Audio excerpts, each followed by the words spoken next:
तो देख रहे हैं आप कि अनुदेशनात्मक व्यू रचनाएं हमें पढ़नी। व्यू रचनाओं में सबसे पहली व्यू रचना क्या है? उपागम। क्या है? उपागम। किसे कहते हैं उपागम? इंग्लिश में तो क्या बोलते हैं हम? अप्रोचेस।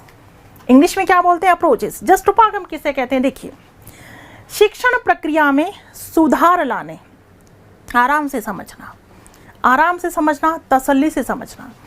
शिक्षण प्रक्रिया में सुधार लाने व उद्देश्यों की प्राप्ति के लिए जो तरीका या तकनीक अपनाई जाती है उसे उपागम कहते हैं।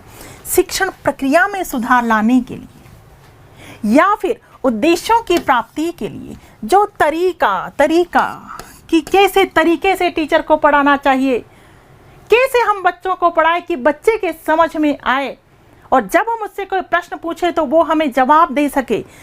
तो शिक्षण प्रक्रिया में सुधार लाने और उद्देश्य की प्राप्ति में जो तरीका या तकनीक अपनाई जाती है उसे जस्ट क्या कहते हैं? उपागम कहते हैं। कैसे? किसी भी पाठ्य वस्तु को शिक्षक विचारहीन स्थिति से लेकर विचारपूर्ण स्थिति तक 3 स्तरों में प्रस्तुत करता है। विचारहीन से विचारपूर्ण। समझिए, किसी भी कंटेंट को लेकर क्या विचारहीन है, आपको नहीं पता कि क्या आता है यूनिट नंबर 5 में और यूनिट नंबर 6 में। मान लीजिए आपको पता नहीं था यूनिट नंबर 5 में क्या आता है, विचारहीन थे आप। फिर मैंने बताया कि भैया अनुदेशनात्मक व्यू रचना इसमें पढ़नी होती है। आपको नहीं पता था कि अनुदेशनात्मक व्यू रचनाएं क्या होती हैं। आप कौन सी स्थिति में? विचारहीन। लेकिन मैं आपको इस तरीके से पढ़ाऊंगी, इस तरीके से समझाऊंगी कि यूनिट पूरी पढ़ने के बाद आप विचारहीन से कहाँ जाएंगे? विचारपूर्ण पर आ जाएंगे। विचारपूर्ण की यस, ये होती है यूनिट नंबर 5, ये होता है अनुदेशन, ये होती है अनुदेशनात्मक व्यू रचनाएं। बिल्कुल, टीचर जो है कक्षा में प्राप्त करना चाहता है, उद्देश्यों की प्राप्ति चाहता है और उद्देश्यों की प्राप्ति के लिए टीचर बेहतरीन तरीके से पढ़ाएगा। अरे जो भी तरीका अपनाएगा, जो विधियां अपनाएगा, जो प्रविधियां अपनाएगा उसे जस्ट हम क्या कहते हैं? व्यू रचनाएं कहते हैं। आप बता पाओगे पढ़ने के बाद, क्योंकि आप विचारहीन से आ गए हो विचारपूर्ण स्थिति में। बात समझ में आई? जब तक कंटेंट क्लियर नहीं होता है बच्चा विचारहीन होता है, लेकिन टीचर को उस बच्चे को विचारहीन से लाना पड़ता है विचारपूर्ण तक। विचारहीन से विचारपूर्ण ये यात्रा तय करनी पड़ती है। इस तरीके से बच्चे को पढ़ाना होता है कि बच्चा यहाँ से कहाँ पहुँच जाए, यहाँ तक। तो यहाँ से यहाँ तक लाने के लिए टीचर को 3 स्तरों से गुजरना होता है। कितने स्तरों से? 3 स्तर। तो इस प्रकार शिक्षण के स्तरों अथवा उपागमों को कितने भागों में बांटा है? 3 भागों में। बात क्लियर है बेटा? उपागम पढ़ रहे हैं। उपागम किसे कहते हैं? शिक्षण प्रक्रिया में सुधार लाने के लिए या उद्देश्यों की प्राप्ति के लिए जो भी तरीका या जो भी तकनीक अपनाई जाती है उसे जस्ट क्या कहते हैं? उपागम कहते हैं। तरीका, जैसे टीचर जो है बच्चों को विचारहीन से विचारपूर्ण तक लाना चाहता है।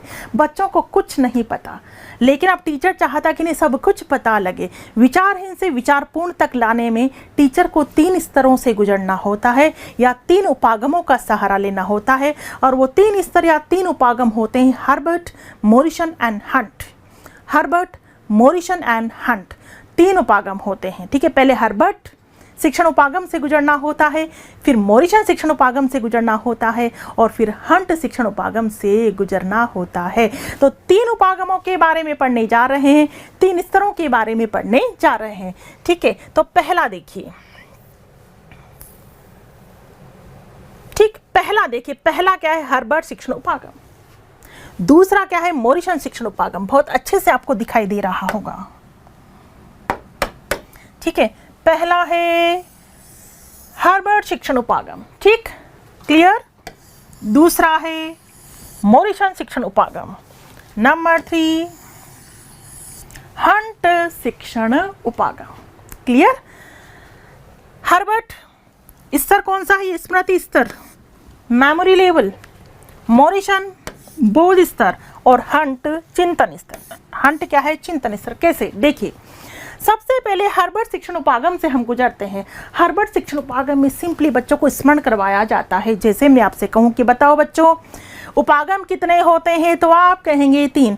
बताओ कौन कौन से होते हैं, आप कहेंगे हर्बर्ट शिक्षण उपागम, मोरिसन शिक्षण उपागम और हंट शिक्षण उपागम। बस याद कर लिया आपने सिंपली। अभी आपको ये नहीं पता कि एग्जैक्टली हर्बर्ट में होता क्या है, एग्जैक्टली मॉरिशन में होता क्या है, एग्जैक्टली हंट में होता क्या है, ये नहीं पता।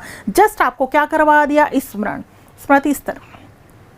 फिर आपको पूरा बताया जाएगा कि हर्बर्ट शिक्षण उपागम में ये होता है, मॉरिशन में ये होता है, हंट में ये होता है, यानी क्या करवाया जाएगा, बोध करवाया जाएगा। और जब आप बोध कर लेंगे तब आपके चिंतन लेवल का पता लगाया जाएगा, चिंतन स्तर का पता लगाया जाएगा। फिर आपसे बड़े बड़े निबंधात्मक प्रश्न भी पूछे जाएंगे कि बताओ, एक्सप्लेन करो इस चीज़ को, ये चीज़ क्या होती है। तो अभी सिंपली ध्यान रखें, 3 उपागम आपको ध्यान रखने, Herbert, Morrison and Hunt. Herbert स्मृति स्तर, मॉरिशन बोध स्तर, हंट चिंतन स्तर। ये है प्राथमिक अवस्था, मॉरिशन द्वितीयक अवस्था और हंट तृतीय अवस्था। क्लियर। हर्बर्ट में बच्चा विचारहीन स्थिति में होता है और मॉरिशन में जब बच्चे को बोध करवा दिया जाता है तो बच्चा विचार युक्त स्थिति में आ जाता है। और हंट शिक्षण में अति विचार युक्त हो जाता है, अति विचार युक्त स्थिति में आ जाता है। बच्चा बड़े बड़े प्रश्नों के जवाब भी दे सकता है, बच्चा व्याख्या कर सकता है यहाँ पर। क्लियर। हर्बर्ट शिक्षण उपागम ज्ञानात्मक पक्ष केवल यहाँ स्मरण करवाया जाता है, ये बोधात्मक पक्ष है, जबकि यहाँ बच्चा विश्लेषणात्मक विश्लेषण कर सकता है, क्या सही है क्या गलत, ठीक है, विश्लेषण पूरी तरह से कर सकता है।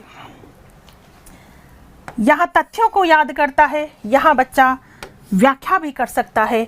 ये स्तर चिंतन से परिपूर्ण होता है। ठीक, वापस देख लीजिए 3 उपागम, Herbert, Morrison and Hunt. Herbert में कौन सा स्तर होगा, स्मृति स्तर होगा, मॉरिशन में बोध स्तर होगा और हंट में कौन सा स्तर होगा, चिंतन स्तर होगा। ठीक है, ये प्राथमिक अवस्था है, ये द्वितीय अवस्था है और ये तृतीय अवस्था है। यहाँ बच्चा विचारहीन स्थिति में होता है, केवल स्मरण करवाया जाता है। यहाँ बच्चा विचार युक्त हो जाता है और ये तो अति विचार युक्त है। ठीक, यहाँ ये ज्ञानात्मक से संबंधित है, यहाँ बोधात्मक, जबकि यहाँ विश्लेषणात्मक, तथ्यात्मक, ये व्याख्यात्मक, जबकि ये चिंतन से परिपूर्ण। इस तरह से आपको 3 स्तर ध्यान रखने हैं। तो देखो, पहले शिक्षक हर्बर्ट शिक्षण उपागम से गुजरता है, यानी शिक्षक क्या कराता है, बच्चों को तथ्यों का ज्ञान कराता है, बच्चे उन तथ्यों को स्मरण कर लेते हैं। अधिक सक्रिय भूमिका किसकी होती, शिक्षक की। किसमें, हर्बर्ट में। बच्चा केवल क्या करता है, स्मरण कर लेता है। बच्चा स्मरण कर लेगा तो क्या बच्चे से यहाँ निबंधात्मक प्रश्न पूछ सकते हैं, ना बाबा, कैसे पूछ सकते हैं, क्योंकि बच्चों को तो कुछ बोध ही नहीं हुआ, अभी कुछ बोध नहीं हुआ। केवल यहाँ तो शिक्षक ने कुछ तथ्य रखे कि जैसे हर्बर्ट, मॉरिशन, हंट, तथ्य रखे, बच्चों ने ऐसा का ऐसा उसे क्या कर लिया, स्मरण कर लिया। अधिक सक्रिय भूमिका किसकी रही, शिक्षक की। ठीक है, शिक्षक की। तो जब बच्चों ने स्मरण कर लिया तो हम केवल उससे वस्तुनिष्ठ प्रश्न पूछ सकते हैं कि बताओ बच्चों, उपागम कितने होते हैं, बच्चा बोलेगा 3 होते हैं, कौन कौन से होते हैं, तो बच्चा बता देगा। ठीक है, यहाँ केवल और केवल क्या पूछ सकते हैं, बच्चे से वस्तुनिष्ठ प्रश्न। जबकि मॉरिशन में अब शिक्षक, जो तथ्य शिक्षक ने प्रस्तुत किए थे, अब शिक्षक उन तथ्यों का क्या कराएगा, बोध कराएगा, गहन अध्ययन कराएगा, पूरी तरह से समझाएगा। यानी यहाँ पर शिक्षक और छात्र दोनों की सक्रिय भूमिका होती है। शिक्षक समझाएगा और बच्चा समझेगा, पूरी तरह से समझेगा, बोध करेगा। जब बच्चा यहाँ समझ जाएगा तो उससे हम वस्तुनिष्ठ प्रश्न भी पूछ सकते हैं, निबंधात्मक भी पूछ सकते हैं। ठीक, समझ लिया। तो अब हंट शिक्षण उपागम में बच्चे के चिंतन लेवल का पता लगाया जाएगा कि यस, बच्चे में कितने कौशल का विकास हुआ है।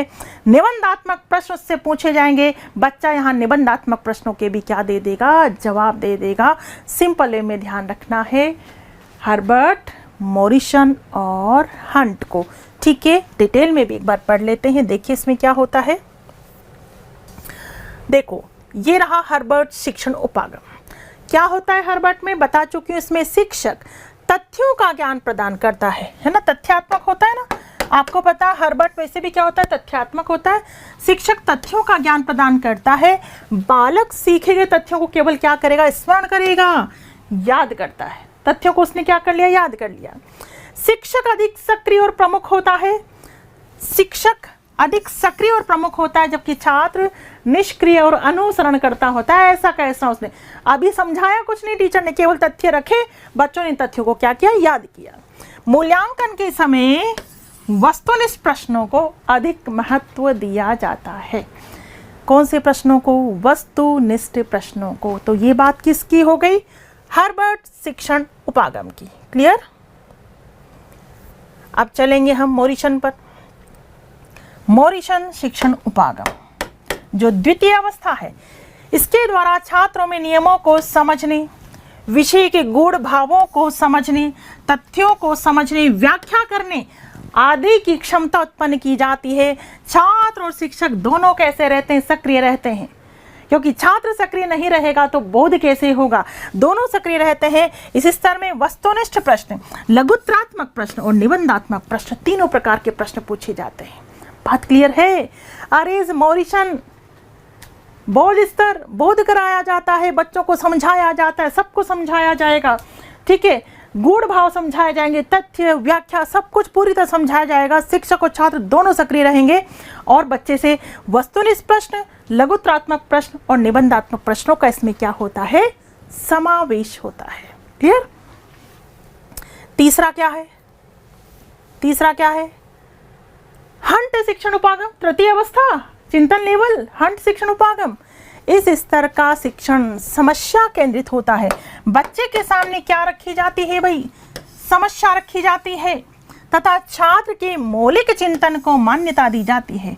कौन से चिंतन को? मौलिक चिंतन को मान्यता दी जाती है। इसमें छात्र अधिक सक्रिय, याद रखना बेटा, छात्र अधिक क्रियाशील होता है भाई, छात्र अधिक क्रियाशील होता है। इसमें वस्तुनिष्ठ प्रश्नों के स्थान पर निबंधात्मक प्रश्नों को, किसको? निबंधात्मक प्रश्नों को अधिक महत्व दिया जाता है। बात समझ में आई? हर्बर्ट में मूल्यांकन कैसे होगा? केवल वस्तुनिष्ठ प्रश्न। मोरिसन में वस्तुनिष्ठ, लघुत्रात्मक और निबंधात्मक, जबकि हंट में निबंधात्मक। ठीक है। हर्बर्ट शिक्षण उपागम में अधिक सक्रिय भूमिका किसकी होती है? शिक्षक की। मोरिसन में शिक्षक व छात्र की, जबकि हंट में छात्र की। हंट में किसकी होगी? छात्र की। देखो वापस एक बार देख लीजिए वापस आप। ठीक है, ये हमने समझा था ना। ठीक है, यहां पर हर्बर्ट में सक्रिय भूमिका किसकी रहती है? शिक्षक की। शिक्षक की अधिक सक्रिय भूमिका। ठीक है, यहां शिक्षक व छात्र, शिक्षक व छात्र, जबकि यहां छात्र अधिक सक्रिय। ठीक है, यहां पर केवल वस्तुनिष्ठ प्रश्न के द्वारा मूल्यांकन होगा, वस्तुनिष्ठ प्रश्न, जबकि यहां वस्तुनिष्ठ, लघुत्रात्मक और निबंधात्मक। ठीक है, जबकि यहां पर केवल निबंधात्मक। आ रही बात समझ में? वापस सिंपल है बच्चों, बिल्कुल कंफ्यूज होने की जरूरत नहीं है। हम शिक्षण में क्या अनुदेशनात्मक व्यूह रचनाओं के अंतर्गत हम जो है सबसे पहले उपागम पढ़ रहे हैं। उपागम 3 होते हैं, हर्बर्ट, मोरिसन और हंट। सिंपली ध्यान रखना है, हर्बर्ट जो स्मृति स्तर की बात करता है, मोरिसन जो बोध स्तर की बात करता है, हंट जो चिंतन स्तर की बात करता है। हर्बर्ट प्राथमिक अवस्था है, मोरिसन द्वितीय अवस्था है और हंट तृतीय अवस्था है। ठीक है, हर्बर्ट में बच्चा विचारहीन स्थिति में होता है, जबकि मोरिसन में बच्चा विचार युक्त में आ जाता है और हंट में तो अति विचार युक्त होता है। हर्बर्ट में केवल ज्ञान प्राप्त होगा, जबकि यहाँ तो बच्चा बोधात्मक बोध करेगा, जबकि यहाँ तो बच्चा विश्लेषण भी कर सकता है। यहाँ केवल तथ्यों का प्रस्तुतिकरण होता है, जबकि यहाँ पर पूरी तरह से व्याख्या भी बच्चों को समझाई जाती है, समझने पर फोकस किया जाता है और ये चिंतन से परिपूर्ण होता है। यहाँ बच्चों के सामने समस्या रखी जाती है। ठीक है, यहाँ अधिक सक्रिय भूमिका शिक्षक की होती है। शिक्षक बच्चों को तथ्यों का ज्ञान कराता है, बच्चा उन तथ्यों को केवल क्या करता है? स्मरण करता है। ठीक है, मूल्यांकन वस्तुनिष्ठ प्रश्नों के द्वारा होता है। जबकि यहाँ समझाया जाता है, गूढ़ रहस्य समझाए जाते हैं, पूरी तरह से समझने पर बोध पर फोकस किया जाता है। शिक्षक व छात्र दोनों की सक्रिय भूमिका होती है। मूल्यांकन वस्तुनिष्ठ, लघुत्रात्मक और निबंधात्मक प्रश्नों के जरिए होता है। जबकि यहाँ पर ठीक है, यहाँ समस्या केंद्रित होता है, बालक के मौलिक चिंतन को मान्यता दी जाती है। यहाँ छात्र अधिक सक्रिय रहेगा। और मूल्यांकन कैसे होता है, निबंधात्मक प्रश्नों के जरिए क्या होता है, मूल्यांकन होता है। तो उपागम आपको बहुत अच्छे से समझ में आ गए होंगे। इससे आगे की चर्चा हम नेक्स्ट क्लास में करेंगे। फेसबुक पर लाइक करें, यूट्यूब पर सब्सक्राइब करें और डाउनलोड करें VJ education app by doctor Vandana Jadaun और पाएं free demo classes, free model test papers और free motivational videos. For more information call us on 9587 305 306।